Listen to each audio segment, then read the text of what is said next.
Hello friends, good evening. Welcome to vocabulary series part 5। कैसे हैं आप सब? आई होप आप सभी की स्टडी बेहतर ही चल रही होगी। तो आइए देखते हैं आज का न्यू वर्ड। आज का वर्ड है स्क्रैम्बलिंग। स्क्रैम्बलिंग एक वर्ब है जिसका मीन्स होता है छीना झपटी करना। ना आप अपनी तरफ किसी चीज को खींच रहे हो, नहीं ये मेरा है, दूसरा अपनी तरफ खींच रहा है, नहीं ये मेरा है। जैसे आप भाई बहन लड़ते हो ना, नहीं ये मेरा है, ये मेरा है। कोई चीज आई तो नहीं ये बड़ा वाला हिस्सा मेरा है, उसने कहा नहीं ये बड़ा वाला हिस्सा मेरा है, तो आप छीना झपटी करते हो। तो उसको क्या बोलेंगे? स्क्रैम्बलिंग। इसको आप याद कैसे करोगे? देखिए इसमें है क्रम्बल। वैसे क्रम्बल की स्पेलिंग होती है CRUMBLE, जिसका मीन होता है टुकड़ा, रोटी का टुकड़ा। तो जैसे रोटी का टुकड़ा है, जैसे आपने एक बचपन में स्टोरी सुनी होगी ना, बंदर बाट वाली। तो जो रोटी का टुकड़ा बड़ा होता है वो बंदर के पास ले जाती है और कहती है उसको इक्वल करने के लिए। तो मान लीजिए जो रोटी का हिस्सा बड़ा है तो उसने कहा नहीं ये मेरा है, दूसरे ने बोला नहीं ये मेरा है। तो वो क्या कर रहे हैं? आपस में छीना झपटी कर रहे हैं। तो इसको आप क्रम्बल से याद रखोगे, स्क्रैम्बलिंग। स्क्रैम्बलिंग मीन्स छीना झपटी करना। चलिए हम लोग इसके सिनोनिम्स देख लेते हैं। ये मैंने आपको सेम साउंड वाले वर्ड्स यहाँ पर लिखे हुए हैं, जिससे आपको ये सारे वर्ड्स एक साथ लर्न करने में आसानी रहे। तो देखते हैं, हशल, बशल, टशल, जौशल। हशल मीन्स भी क्या होता है? हसल मीन्स धक्का मुक्की करना, छीना झपटी करना, है ना। तो इसके मीन्स भी होता है धक्का मुक्की करना। जब आप छीना झपटी करते हो तो एक दूसरे से धक्का मुक्की हो ही जाती है। बशल मीन्स भी होता है धक्का मुक्की करना। टसल मीन्स भी हाथापाई करना, छीना झपटी करना।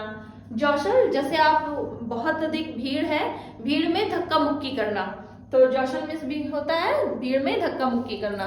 तो ये साथ देखिए, आपने एग्जामिनेशन में एक वर्ड लिखा हुआ देखा होगा क्वेश्चन में, क्लोजली रिलेटेड वर्ड्स। तो एक्चुअली में जो सिनोनिम्स होते हैं वो क्लोजली रिलेटेड वर्ड्स ही होते हैं। तो इनमें से कोई भी वर्ड आ सकता है और वहां पर आपको closely related, most appropriated words आपको वहां पर चूज करना होता है। तो ये जो वर्ड्स हैं ये एग्जैक्ट कई बार नहीं होते हैं, लेकिन हमें वहां पर देखना होता है जो क्लोजली रिलेटेड हो, जो उसके लिए मोस्ट एप्रोप्रिएट हो। कई वर्ड्स दिए होंगे लेकिन उनमें से सभी से आपको मोस्ट एप्रोप्रिएट वर्ड चुनना होता है। तो यहाँ पर ये सारे वर्ड्स ही क्या है, एक दूसरे से रिलेटेड हैं, एक दूसरे से क्लोजली रिलेटेड हैं, है ना। तो इसके सिनोनिम्स क्या हुआ? हशल, बशल, टशल, जौसल। मीन्स हशल मीन्स धक्का मुक्की करना, बसल मीन्स भी धक्का मुक्की करना, हलचल मचाना। टसल मीन्स भी होता है आपका छीना झपटी करना। जौशल मीन्स भीड़ में धक्का मुक्की करना। तो आइए हम लोग इसके एंटोनिम्स देख लेते हैं। एंटोनिम्स: क्वाइट, काम, पीस, सेटल डाउन। तो देखिए जब आप छीना झपटी कर रहे हो, झगड़ा कर रहे हो, आपस में धक्का मुक्की कर रहे हो, तो इसका एंटोनिम क्या होगा? आप शांति बनाओ, है ना। आप झगड़ा मत करो, शांति बनाओ, आपस में शांति रखो, अपने गुस्से को काम डाउन करो, है ना। जो आप छीना झपटी कर रहे थे उसके लिए आप सेटल डाउन कर लो। तो इसका क्या होगा एंटोनिम्स? क्वाइट मीन्स शांति रखना, काम करना, पीस, और सेटल डाउन। जैसे सेटल डाउन सचिन तेंदुलकर ने अपने विदाई में ये वर्ड यूज किया था, सेटल डाउन। तो देखिए इस वर्ड से रिलेटेड मैंने शांति बनाए रखने के, अपने मन को शांत करना, है ना। जो नाराज व्यक्ति है, परेशान व्यक्ति है, उसके मन को शांत करना, स्थिर करना, इसके मैंने आपको कुछ वर्ड्स बताए थे। तो वो सारे वर्ड्स आप याद करिए, कौन से वर्ड्स थे?